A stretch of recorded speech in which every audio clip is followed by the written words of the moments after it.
A paz de Deus, meus prezados e queridos irmãos, sempre no glorioso nome de nosso Senhor Jesus Cristo. Então, meus queridos irmãos, vamos continuar conversando, né? Com esse homem valente, corajoso, né? Exterminador de heresia, aqui, ó, dando pancada na Trindade, né? E contestando a irmã Bereana, ofendendo, insultando, agredindo, maltratando, né? Agora está recebendo troco, né, filho? Eu não posso ter outra atitude com você, tá? Não posso. Tenho que baixar o cajado mesmo. Porque o que você está fazendo é indecente, é imoral. Só o diabo motivar um homem para fazer uma coisa dessa. Bom, mas vamos ver o que ele está dizendo. E a questão que eu quero abordar aqui no meu vídeo é sobre uma fraude de textos que não são canônicos, mas que estão na nossa Bíblia.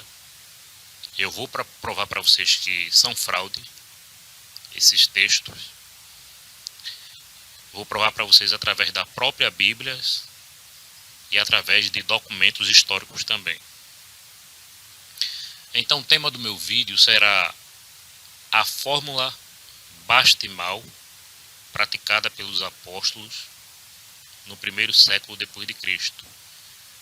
O tema do meu vídeo vai ser baseado na fórmula batismal correta praticada pelos apóstolos de Cristo no primeiro século. Vamos abordar aqui o texto de Mateus, capítulo 28, versículo 19, que diz assim, e o texto está grifado aqui para vocês, deixei grifado aqui de vermelho. Mateus 28, 19, diz assim: portanto, ide, ensinai a todas as nações, batizando-as em nome do Pai, do Filho e do Espírito Santo. Antes de entrarmos nesse tema, eu quero falar com vocês aqui sobre a regra da hermenêutica. Pela regra da hermenêutica, você não pode criar uma doutrina baseada em um versículo isolado. Então, meus queridos irmãos, ele está dizendo que nós não devemos fazer doutrina de um versículo isolado. Para você entender um versículo, você tem que ver os versos anteriores, os que se seguem depois, e verificar o que a Bíblia diz a respeito daquele assunto, né? Se o assunto ou o tema tem fundamentação, está exposto, explicado em várias partes da Bíblia, então aí você pode fazer doutrina. Nunca fazer de versos isolados. Ele está dizendo isso e ele acha que Mateus 28, aqui está vendo? Mateus 28, versículo 19, onde Jesus diz, portanto, ide, fazei discípulos de todas as nações, batizando-as em nome do Pai, e do Filho, e do Espírito Santo. Então, veja, ele está dizendo que esse é um versículo isolado. Só que a Bíblia inteira, ela mostra, né, a doutrina da Trindade. Entende? Se você tiver dúvida, vá, por exemplo, a este blog aqui, tá vendo? Espera aí. Aqui, tá vendo aqui, nas pegadas do Mestre Jesus. Você procura aqui, no busca, coloca aqui, a doutrina da Trindade. E procura aqui.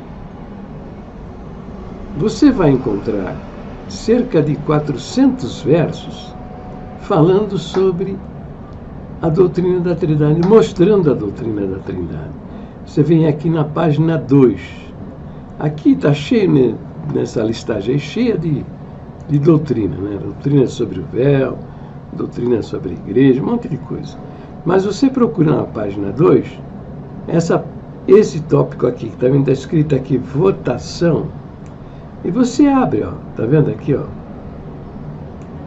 a doutrina da Trindade. Deus. A Bíblia diz que só um é chamado Deus. No entanto, diz que cada uma dessas pessoas é Deus. Você abre lá, você vai ver uma tabela. Aqui tem uma pesquisa para você dizer o que você acredita a respeito da Trindade e você pode votar. Tá? E está aqui, ó, Deus, né? O Pai é Deus, o Filho é Deus, o Espírito Santo é Deus. Tem um vídeo para você ver, Yahvé, tá vendo? O Pai é Yahvé, o Filho é Yahvé, o Espírito é Yahvé, e por aí vai, são 30 arquivos, entende? Além do que, tem o significado das palavras, são muitas as palavras. Por exemplo, veja, aparece no Velho Testamento o nome de Deus Elohim, 6.828 vezes no Velho Testamento. Só que Elohim é uma palavra plural. Tá? O singular para Elohim é Elohá. Entendeu? Então aparece como Elohim, 6.828 vezes. Mas, e é tanto para o Deus verdadeiro, o eterno, bem como para as falsas divindades, os falsos deuses. E como é que você sabe a diferença? A quem está se referindo o verso em questão que você está lendo? É o seguinte, você vai encontrar o nome Deus, né? No original hebraico é Elohim, e o verbo você vai encontrar no singular. Por exemplo, Gênesis capítulo 1, versículo 1. Está aqui, ó, Gênesis capítulo 1. Está aqui o primeiro versículo. Ó. No princípio criou Deus os céus e a terra. Então a palavra Deus aqui, no original, é Elohim, que é uma palavra plural. Ó, observe que o verbo está no singular. Elohim criou. No princípio, Elohim criou os céus e a terra. Então, quando é o Deus verdadeiro, o verbo está no singular. As falsas divindades, o verbo vai estar no plural. Entendeu? Dessa maneira, você consegue descobrir a quem está se referindo o versículo que você está examinando. Se é o verdadeiro Deus ou as falsas divindades.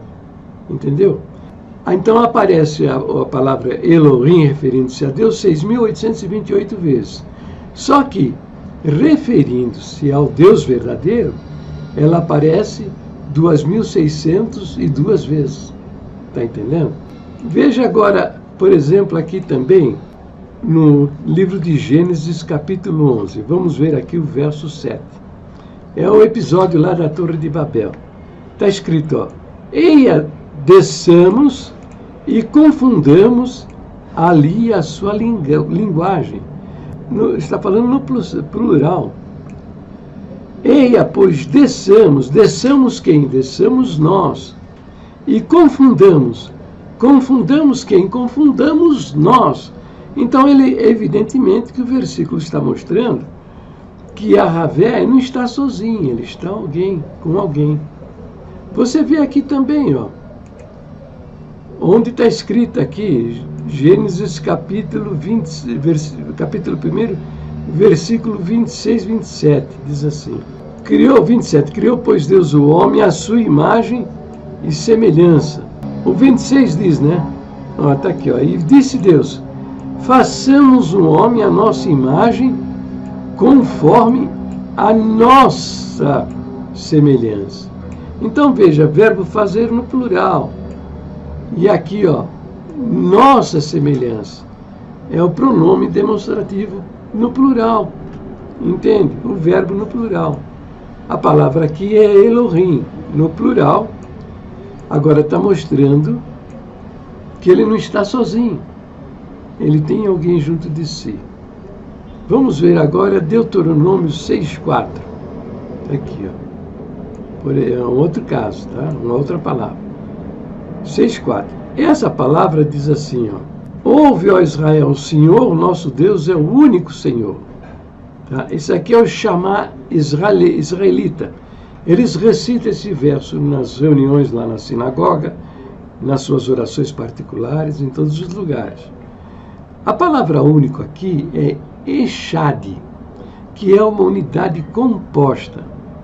Diferente, se fosse, como dizem os unitaristas, se o Deus do Velho Testamento, Yahvé, fosse uma unidade absoluta, a palavra aqui não seria único,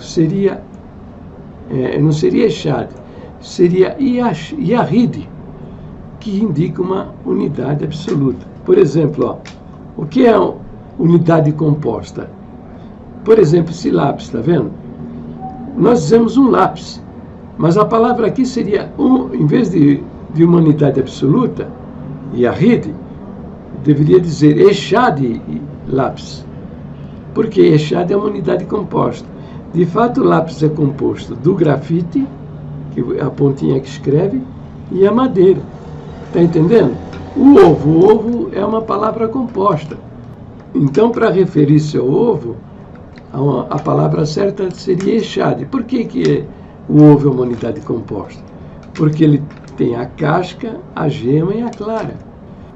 Mais um outro exemplo, está vendo aqui, Gênesis capítulo 2, versículo, vamos ver lá embaixo, versículo 24, está aqui, portanto, deixará o homem a seu pai e a sua mãe, e unir-se-á à sua mulher, e serão uma só carne, tá? E ambos estavam nus, eram dois, um homem e uma mulher. A palavra aqui, uma só carne, tá vendo aqui, é Echad, tá entendendo?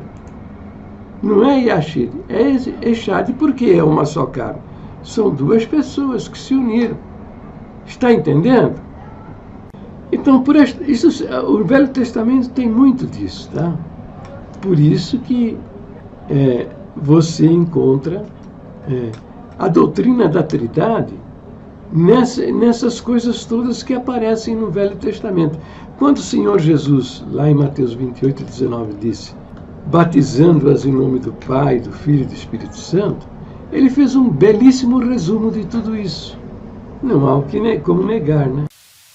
Pela regra da hermenêutica, não se pode criar uma doutrina baseada em um versículo isolado. E é exatamente isto que a maioria das denominações evangélicas fazem. Pega este versículo isolado, não existe nenhum outro texto no Novo Testamento que mande batizar em nome do Pai, do Filho e do Espírito Santo, impõe como doutrina, quebrando assim a regra da hermenêutica e ferindo assim um contexto bíblico e assim criando uma doutrina errada em relação ao batismo. Primeiramente quero deixar claro aqui que esse texto ele não é canônico. Esse texto de Mateus 28, 19, ele não consta nos escritos do primeiro século depois de Cristo. Então, o que ele está dizendo? Que não existe outro versículo mandando batizar em nome do Pai, do Filho e do Espírito Santo. Não existe. Verdade. E ele está dizendo também que você não encontra isso nos textos, nos documentos do primeiro século. Aí é que ele está muito mal informado. Por quê? Veja, o Didaquê, vamos ver o Didaquê é um documento do primeiro século. Quer ver? Vamos procurar aqui, Didaquê, o ensino dos 12 apóstolos. Está vendo aqui, Didaquê, a instrução dos 12 apóstolos. Está aqui o ano de 145 a 150 depois de Cristo. Tá? Então, esse documento aqui é uma espécie de manual de instrução para os novos líderes da igreja primitiva. Mas é como a lista secretas de ensinamento do ministério, né? Só que não tinha nada de secreto, que eles não eram maçons. Eles não se misturavam com a maçonaria, tá? Fique isso bem claro. Esse documento era de posse de quem quisesse ler, tá? E ele tem como subtítulo a instrução dos 12 apóstolos. Então tem vários capítulos, tá vendo? O capítulo primeiro diz o caminho da vida e o caminho da morte. Depois você vê o capítulo 2, você tem o capítulo 3, tem o capítulo 4, olha, presta atenção, porque isso é importante. Capítulo 5, a capítulo 6 e o capítulo 7 que vai tratar do batismo. Veja, antes de batizar, você vê há 6 capítulos. Sabe por que há 6 capítulos? Porque quando a pessoa queria batizar, eles procuravam saber por que a pessoa queria batizar, conhecer a família dela, ver se ela tinha testemunho de crente, se havia os sinais na vida dessa pessoa, os sinais do novo nascimento, se ela estava liberta dos seus vícios, entende? Se mudou o testemunho dela em relação à sua família, aos seus amigos, ao ambiente que ele vivia, entende? Se ele tinha abandonado os vícios. Era isso que eles faziam. Eles não faziam como faz a congregação hoje, que durante muitos anos, tá, eles arrotaram. Era um arroto. Sabe quando você come uma comida assim indigesta, sabe? Que fica pesando no estômago, aí de repente se abre a boca e... aquela coisa horrível. Aquele arroto, eles arrotavam. Eles diziam que eles eram a igreja primitiva, que Deus restaurou a igreja primitiva na congregação cristã no Brasil, e que eles eram os escolhidos, a virgem escolhida do Senhor, e todas as outras demais eram prostitutas. Não? Mas eles batizam de qualquer jeito. Batiza viciado, batiza drogado, endemoniado, amaziado, batiza gente com os mais difíceis problemas de personalidade, gente em grandes conflitos, vindos de famílias de pais e mães aí em uma grande desordem, no vício, na droga, na bebedice, no crime. Essas pessoas vêm para a igreja, vêm com cheio de problema, entende? Eles batizam de qualquer jeito. Lá na frente aparece a contradição, entendeu? Se nasceu de novo, tudo bem, mas a grande maioria vai procurar uma igreja porque está numa situação, vendo que a vida dele está muito mal, e que eles precisam de Deus nas suas vidas para mudar a sua história. Só que ninguém fala do evangelho, ninguém fala da salvação. E o cara é batizado tal, de qualquer jeito. Aparece a contradição lá na frente e eles matam a alma e destroem a família. É isso que esses homens fazem. Então veja, o Didaquê é uma lição para a congregação aprender a mudar acabar com esse matadouro de almas que é o batismo da congregação. Então diz assim, quanto ao batismo, faça assim. Depois de dita todas estas coisas, que coisas? Tudo isso que você viu aqui, capítulo 3, capítulo 4, entendeu? De ensinamento e de observação. Batiza em água corrente, em nome do Pai, do Filho e do Espírito Santo. Se você não tiver água corrente, batize em outra água. Se não puder batizar com água fria, faça com água quente, se a congregação faz. Na falta de uma ou de outra, derrame água 3 vezes sobre a cabeça. Quer dizer, o batismo por aspersão é um batismo válido. O nosso irmão Franciscão batizou com o batismo por aspersão no meio dos presbiterianos e se declarava salvo. E ele era de fato salvo, porque não tem nada a ver se é banho por imersão, se é por aspersão, entendeu? Era válido. Aí depois diz, em nome do Pai e do Filho e do Espírito Santo. E depois, antes de batizar, tanto aquele que batiza como o batizando, bem como aqueles que puderem, devem observar o jejum. Você deve ordenar ao batizando um jejum de 1 ou 2 dias. Está entendendo? Agora, aqui está dito, né? Que foi escrito no escrito de 145 a 150 depois de Cristo. Mas outros estudiosos declaram que isso foi escrito antes do final do 1º século, entre os anos 90 aos anos 120. Tem quem declara que foi escrito por volta do ano 70. Tem quem diz que foi escrito antes da destruição dos muros de Jerusalém, do Templo de Jerusalém. E veja, aqui por exemplo, esse estudioso aqui, ele diz o seguinte: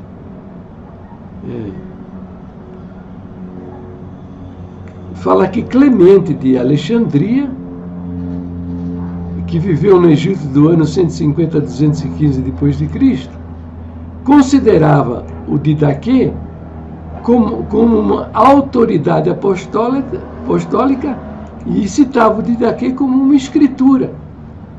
Justino Mártir, olha aqui, ele viveu do ano 100 ao ano 162 depois de Cristo.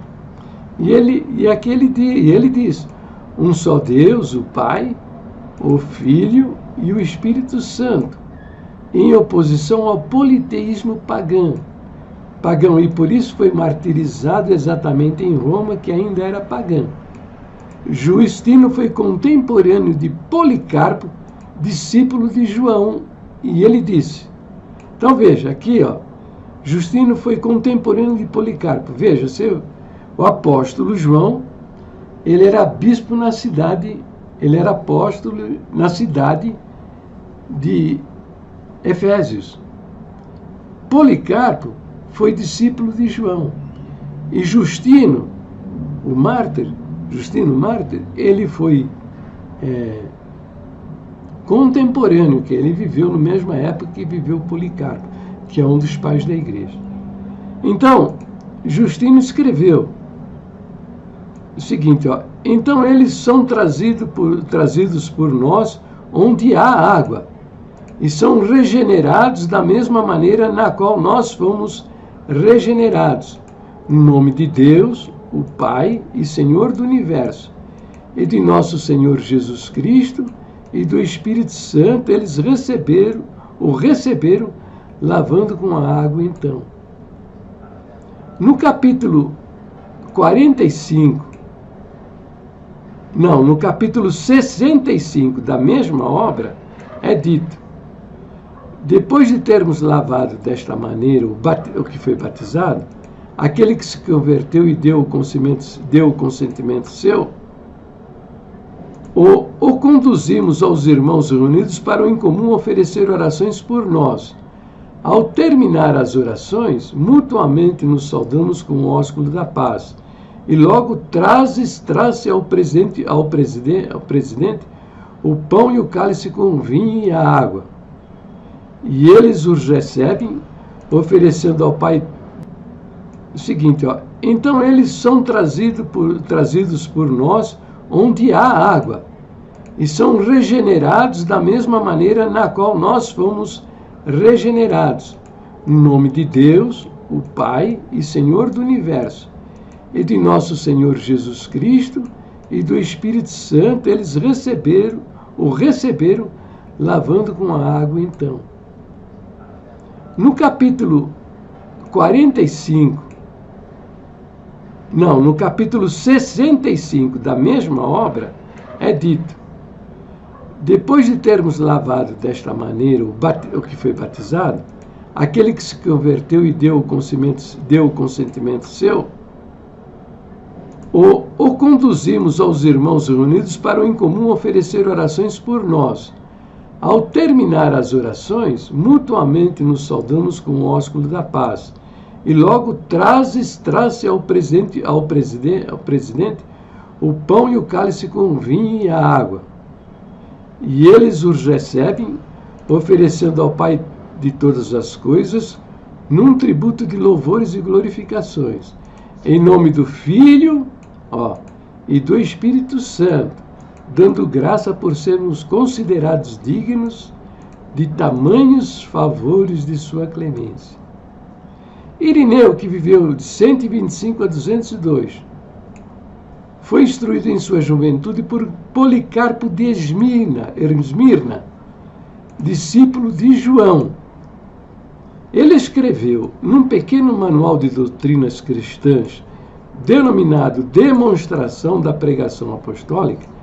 Em seu pequeno manual, no artigo 3º, ele escreveu: agora a fé ocasionava ocasiona isto para nós. Como os anciãos, os discípulos dos apóstolos nos passaram. Tá, veja, eu estou falando de gente que foi contemporâneo de pessoas que viveram da primeira geração depois daqueles que viveram juntos do Senhor Jesus no seu ministério, no seu apostolado. E diz assim, ó, em primeiro lugar, é lícito ter em mente que nós recebemos o batismo para a remissão de pecados, no nome de Deus o Pai, e no nome de Jesus Cristo, o Filho de Deus, que foi encarnado e morreu e subiu novamente, e no Espírito Santo de Deus. Está vendo? Irineu, que viveu de 125 a 202, tinha um manual e ele fala sobre o Mateus 28, 19. Tertuliano, que viveu de 150 a 212, também indica a tríplice fórmula batismal como utilizada para exame dos candidatos ao batismo em seus dias. Assim, o cristão não deve achar que os argumentos levantados pelos hereges haja quaisquer resquícios de verdade, pois tudo o que eles fazem são, na verdade, malabarismos sectários com as Escrituras. Ora, como a ICAR iria se preocupar em fazer um acréscimo textual, uma vez que há centenas de outros textos que provam a divindade de Jesus? E por que não mexeria nos textos que condenam a idolatria, que é o pilar da sua denominação, como, por exemplo, os textos de Êxodo 24, 5? Percebe a falta de lógica nesses raciocínios, desses sectários?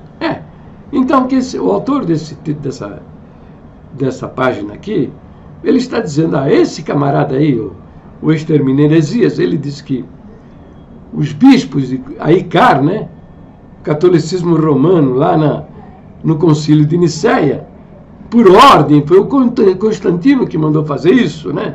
Essa é a conversa desses camaradas.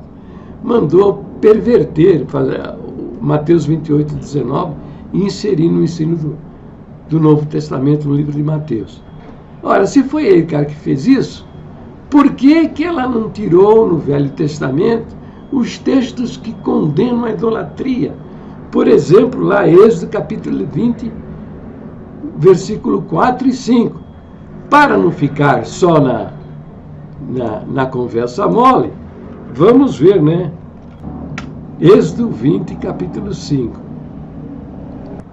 Está aqui, ó, Êxodo 20, capítulo 4 e 5. Aí, não farás para ti imagem esculpida, ou imagem de escultura, nem figura alguma do que há em cima no céu, nem embaixo na terra, nem nas águas debaixo da terra. Não te encurvarás diante delas, nem as servirás, porque eu, o Senhor teu Deus, sou Deus zeloso, que visito a iniquidade dos pais nos filhos, até a terceira e quarta geração daqueles que me odeiam, e usam de misericórdia para com milhares dos que me amam e guardam os meus mandamentos. Então, o autor daquela página está dizendo o seguinte: se foi a ICAR que fez essa perversão, em Mateus 28, 19, inserindo a fórmula batismal para criar aí uma idolatria, por que eles não removeram, então, Êxodo 20, versículo 4 a 6, que condena, eles fizeram diferente. Nos 10 mandamentos deles, eles suprimiram o primeiro mandamento, o mandamento proibindo a idolatria, eles suprimiram, e o último mandamento que diz que é para não cobiçar a mulher do seu próximo, o gado do teu próximo, as coisas do teu próximo, tal, eles dividiram em 2, porque senão ia ficar 9 mandamentos. Dividir em 2. Não cobiçar a mulher do teu próximo e não cobiçar as coisas alheias. Eles dividiram em 2, porque senão ia ficar 9. Está entendendo? Então, para o vídeo por aqui, tá? Nós vamos continuar, né, derrubando aí as falsas pregações desse exterminador de heresia, mostrando, né? Agora ele vai falar dos códices sinaíticos, né? Que é o Códice Aleph, que é o mais antigo códice, diz que não consta. Eu vou provar para ele que consta sim, tá? Tem códice do primeiro século, são manuscritos antigos, manuscritos do primeiro século. Vou mostrar que consta lá a fórmula batismal de Mateus 28, 19, mostrando que a igreja primitiva sempre fez isso. Tá? Para o vídeo por aqui, Deus abençoe a todos, fiquem todos na paz gloriosa do nosso Deus, sempre no precioso nome de nosso Senhor Jesus Cristo, autor e consumador da nossa fé.